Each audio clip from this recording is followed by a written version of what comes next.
Petugas unit Satlantas Polres Ogan Ilir dapat kelaporan adanya mayat di Jalan Lintas Timur Indralaya Palembang, kilometer 31.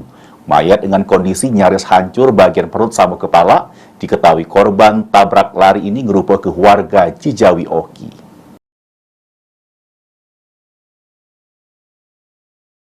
Inilah kondisi penemuan mayat nyaris hancur yang diduga korban tabrak lari ditemukan Satlantas Polres Ogan Ilir di Jalan Lintas Timur Indralaya Palembang kilometer 31.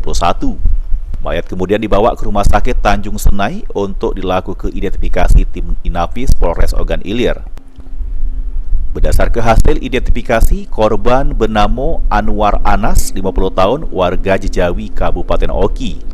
Kasat Lantas Polres Ogan Ilir AKP Noprizal mengungkapkan, untuk sementara korban diduga merupakan korban tabrak lari dengan kondisi badan yang nyaris hancur. Di TKP, polisi tidak menemukan kendaraan korban.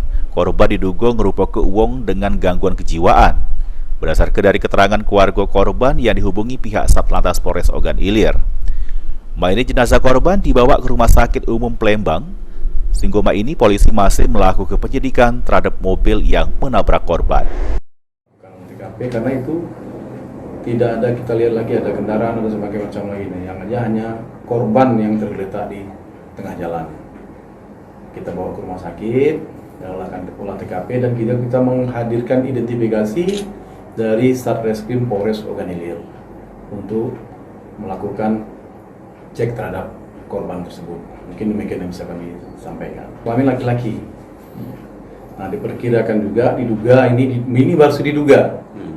Diduga karena tabrak lari dan juga korban ini kami duga ODGJ. Diduga. Tapi tidak ada kendala. Tidak ada. Ahmad Romawi, PAL TV.